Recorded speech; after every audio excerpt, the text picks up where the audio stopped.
The most underrated and underappreciated VR game genre on the Quest platform is, in my opinion, the VR platformer. There are not a whole ton of platforming games on the Quest, but I'm telling you right now, if you have not played a platformer in VR, you're really missing out, and today I'm going to tell you why. I've partnered with Polyarc today, the developers of Moss, and I'm going to use their game Moss to illustrate my point here. They've sponsored today's video to get this out to you and to why I think that this is the most underrated genre. If you know anything about me, I've been talking about platformers in VR for a very long time, and Moss has to be one of the best. Not only is that a classic, but the original Moss is just an incredible game. In fact, if you haven't played it, there's a special promo code down in the description. The first 5,000 people to use that promo code get 75% off the original Moss game. So grab it if you don't have it. And if you do have it, leave a comment down below telling people why they should buy it and why it's so good. Because they don't want to just listen to me. They want to know from you why it's good too. First, let's start off with the general reasons that platforming in VR is just so good and so much different than a platforming flat game. First of all, even if you don't enjoy platforming games in flat screen, please give it a try in virtual reality because it totally changes things. There is a true sense of presence, and that's the first thing I want to hit on here is the presence of being in a platformer in virtual reality. The ability to actually look around you at 360 degrees and see the environment totally changes the way you see a platforming game. There's tons of great flat platforming games that I've played through my course of my video game history. But VR platformers are a totally different breed of game. Being able to actually physically move around and look around in the environment and having to do that to some degree to solve puzzles and look around pieces of the world make VR platformers not just feel unique in comparison to flat games, but also unique in comparison to all other VR games. Most VR games you're playing from a first-person perspective or you're doing something specific from that first-person perspective. And well, in a minute we'll talk about that first-person perspective and why it's also unique in platformers and in Moss. The third-person perspective where you're actually controlling a character from the third person totally changes what a VR platformer feels like. And that kind of leads into the next point I want to talk about, and that is the sense of scale and the perspective. So in a VR platforming game like Moss, you are essentially a large creature of some kind. In Moss, you're like a shadow and you befriend Quill.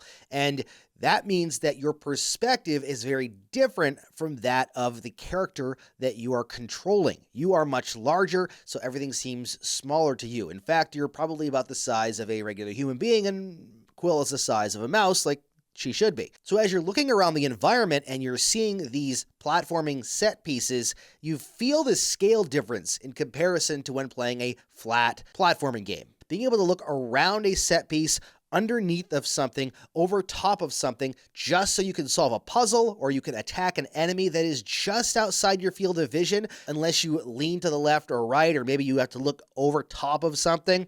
It changes the way that you play the game. That to me is one of the coolest things about playing a platformer in virtual reality. Just the fact that you have such a unique perspective into this world. That perspective leads into the next point, and that is making friends with these characters. What I mean is that normally in a VR platformer, when you play, you're actually not just playing as the character, you're controlling that character, but you essentially befriend that character. Is the shadow kind of puppetry master, or whatever you want to call him in Moss, you befriend Quill. You can actually grab things around the environment and move them around as this character. You can wave to Quill and she waves to you. That perspective of being a character within this game is a totally different type of game when it comes to VR as compared to flat. In fact, it's totally different as compared to a VR game because not only are you playing a character within this world, you're controlling a separate character.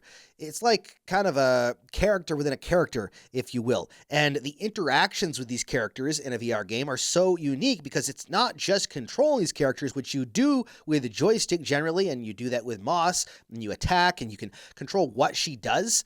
But your character actually helps this character. So you have to pull blocks out, or you have to grab onto enemies to stop them from attacking Quill so that she can attack another enemy or attack that enemy without getting hit. And you can use your abilities to do many different things within this game. It makes it feel almost like two different games in one. On the one hand, it's a platforming game. On the other hand, it is a first-person puzzle game that you're helping a character solve the puzzles, but you're actually playing the role of both, which is unique in comparison to both any VR game and a flat platforming game. One of the biggest things for me is sometimes you don't want to stand up and play VR, and while a lot of games are good sitting, VR platformers might be one of the best, because even though you have to lean around and move to some degree, because it's a platforming game, your character is static. As you move around these environments, you might have to duck around and move your head back and forth and kind of shift your perspective and your view, but everything you're doing is with the joysticks controlling Quill as she moves around and solving these puzzles. It makes for the optimal sitting experience VR game. In fact, I actually would opt to play a VR platforming game sitting than almost any other game. That kind of encompasses what I feel like VR platformings have in general that make it unique. But let's talk a bit about Moss and why Moss is one of the best. First of all, the uniqueness of the story. The fact that it's a really interesting fantasy-based tale where you are helping and controlling this mouse to essentially solve puzzles and work their way through this fantasy world, fighting against other creatures and eventually a boss battle that is really cool. Let me tell you, I just love that part about Moss. The story is just so good. And Quill, the character, she's so cute and just lovable, and you really want to connect with that character, which is another reason I really enjoy the world of Moss. Between great set pieces and varied locations that are just amazing to look at, and unique and fun, sometimes challenging puzzles and some combat, Moss is a great first VR platforming experience if you haven't tried it before. One of the other cool things that did happen recently last year was actually a Quest 3 update. They took Moss and they updated the game, which had been out for a long time on Quest. I think maybe original Quest, and then Quest 2, and now there's a Quest 3 update, which makes it look even better. The environments look better. There's just so much that they did to this to make this game even more visually stunning than it was, including water stuff. It's good. You're seeing on screen some comparisons between the two. They did a great job with this. So I'm telling you right now, if you have not played a VR platformer, this is an optimal opportunity to do that, and to do it for 75% off the price of the game. It's a steal of a deal for this game. And if you've never tried a VR platformer, please try it out and look at the comments down below. Everyone that's played this game or any VR platformer, if you agree with me, let people know down below. Obviously, if you don't agree, you can say something too and let people know why you don't like platformers if that's your stance. But a lot of people I know really enjoy playing those platformers in VR. But let us all know down in the comments what you think. Thank you so much for watching. Again, thanks to Polyarc for sponsoring today's video and allowing me to show you kind of a dive into this untapped gem of a genre on the Quest platform. Thanks so much for watching. Don't forget to subscribe. And as always, happy questing.